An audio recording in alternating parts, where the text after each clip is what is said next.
People at the restaurant turned when they heard the sound of glass breaking. A waitress rushed to clean it up, but at one corner table, a man in a faded button-down shirt sat frozen, gripping the sides of his chair like he was trying to keep himself from falling apart. That man was Ethan, a single dad who had exactly $50 in his pocket, $50 he had saved for weeks just to have one blind date and maybe feel normal again. He didn't know the woman he was meeting. He didn't know if she'd show up.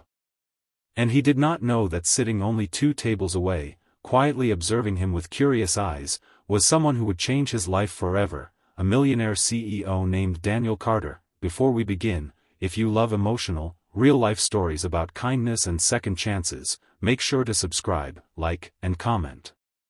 You're watching Kindness Diaries, where every story reminds us that good people still exist, and that kindness is never wasted. Ethan arrived 15 minutes early, mostly because he didn't want to seem desperate, or worse, late.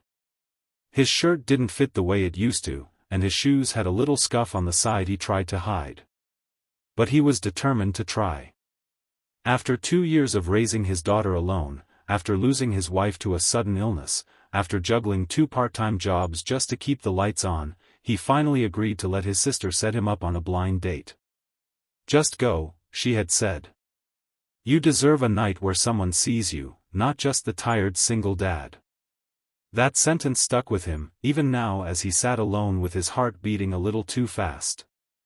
Across the room, Daniel Carter, a man whose net worth had been on the cover of a business magazine just last month, leaned back in his chair and watched the nervous man at the corner table.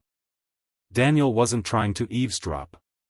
He was simply waiting for his business associate, checking emails, and trying to ignore the loneliness that money could never fix. But something about Ethan's anxious eyes tugged at him. Daniel recognized that expression, the look of someone fighting a quiet battle. The restaurant lights were warm and soft, but Ethan felt like he was under a spotlight. He counted the money in his wallet again, just in case. $50. Just enough for 2 modest entrees, tax, and a tip, if he didn't order anything for himself to drink. He rehearsed lines in his head. "Tell her about your daughter, but not too soon.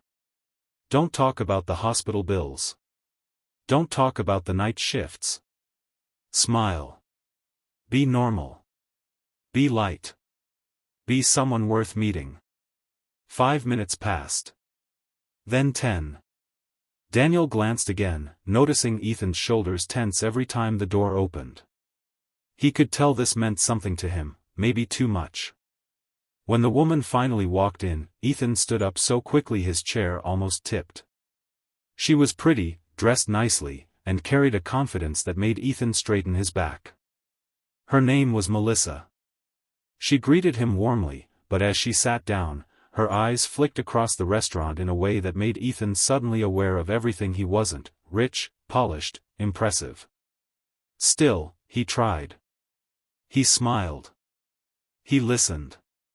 He asked questions. He laughed at the right moments. But as the conversation moved on, his hands trembled slightly under the table. Daniel noticed. Melissa noticed. Ethan tried to hide it. When the waitress arrived, Melissa ordered a cocktail that cost nearly a third of the budget he had saved. Ethan swallowed hard and prayed she wouldn't notice his panic. He pretended to read the menu while his chest tightened. Daniel, even from afar, could sense something off. Melissa's tone grew sharper, colder. At one point she asked, "So what do you do?" in a voice filled with more judgment than curiosity. Ethan answered honestly. "I work 2 jobs. One at a hardware store and I deliver groceries on the weekends." Melissa blinked slowly, as if trying to decide if she should pity him or leave. "And your daughter?" she asked. There was a hint of something softer in her voice, but it didn't last. When Ethan told her his wife had passed, Melissa gasped, and not the kind of gasp filled with empathy, but the kind that said the evening had just become too heavy for her taste. "Oh. I didn't expect that," she murmured, suddenly distant. For the next 20 minutes, she scrolled her phone when she thought he wasn't watching. Ethan pretended not to notice. He kept speaking gently, trying to salvage something from the evening, even if just a sliver of connection. Daniel felt his jaw tighten. He'd been around people like Melissa before, people who judged without knowing, who measured worth by the price tag on someone's shirt or the digits in their bank account. He hated it more than anything. When the check came, Ethan reached for it quickly, hoping to avoid the embarrassment of her seeing how tightly he calculated the numbers in his head. Melissa didn't offer to split it. She barely said thank you. She left early, claiming an appointment she'd forgotten about. When the door closed behind her, Ethan sagged in his seat. The restaurant noise blurred. His throat tightened. He had spent everything for this one chance, only to be dismissed like he was invisible. He didn't cry. He wouldn't, not here. But he leaned forward, elbows on the table, and whispered under his breath, "I tried. I really tried." Daniel stood abruptly. He approached Ethan's table slowly, not wanting to startle him. "Excuse me," he said gently. "I'm sorry to interrupt, but I couldn't help noticing you've had a rough night." Ethan looked up, embarrassed. "Oh, no, I'm fine." "Really?" Daniel smiled softly. "You remind me of myself years ago. Before my business took off. Before anyone cared to sit across from me." Ethan frowned. "You're Daniel Carter, right? The CEO?" He'd recognized him from the magazine cover. Daniel nodded but waved off the title. "Forget that part. I just saw a man doing his best. And sometimes, doing your best is worth honoring." Ethan didn't know what to say. Daniel continued, "Can I sit for a moment?" He nodded. They shared a quiet conversation, the kind where one stranger feels like someone you should have met years ago. Ethan spoke about his daughter, Lily, the light of his life. He spoke about his fear of failing her. About missing his wife. About wanting to feel like a person again, not just a parent trying to survive. Daniel listened, really listened. And when Ethan finished, Daniel said words Ethan didn't expect. "You're a good man. I can tell.